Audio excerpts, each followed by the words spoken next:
When I started this project, the business problem was very simple.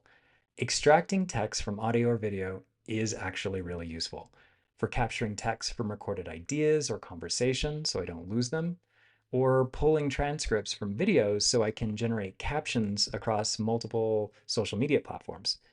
Yes, there are apps on the market that will do this for you, but I wanted to build my own for two reasons. First, I wanted control over the output. Not just a plain text file, but clean exports into Word, Pages, HTML. Second, I wanted to prove to myself that I could do this in just a couple of hours. So to start off, every time I build one of these apps, I use a standard prompt with ChatGPT. That prompt sets the basic structure so all my apps live in the same kind of folder, have the same naming conventions, and the same file layout. It's like scaffolding for a building. Everything is consistent, and that saves me time. From there, I tell ChatGPT what I actually want to do. In this case, my end goal was simple.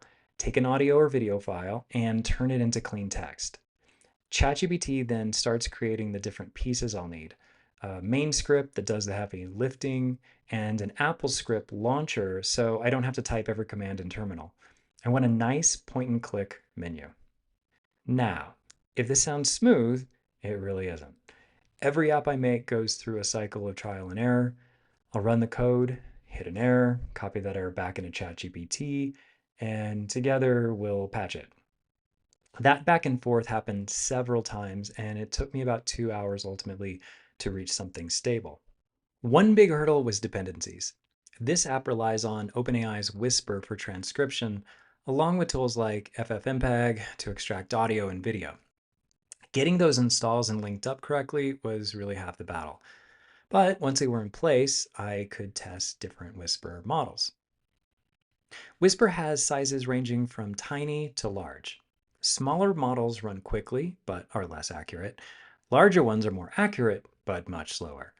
So, for example, a 4-minute video took around 30 minutes to process on the large model, whereas the medium model finished much faster. So there's always a trade-off between speed and accuracy. I also experimented with diarization, and that's the process of identifying who is speaking. It can be really powerful, but in practice, it kept failing, at least for me. So I stripped it out and focused on clean, plain transcription. Sometimes the perfect feature just isn't worth the debugging time. In the end, the app produced multiple useful outputs: a plain text file, an SRT file, that's what YouTube uses to sync captions with video, a timestamp file, and a JSON file that stores all the transcription data in a structured way. That JSON file opened up a whole new opportunity. I built a companion app I'm calling Scribe.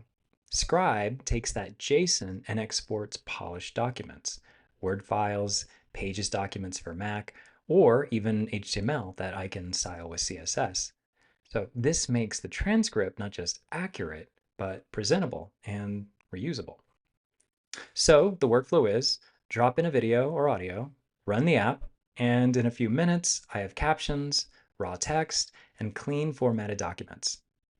The whole build took about 2 hours, but now I've got a flexible transcriber I can adapt and improve for future projects.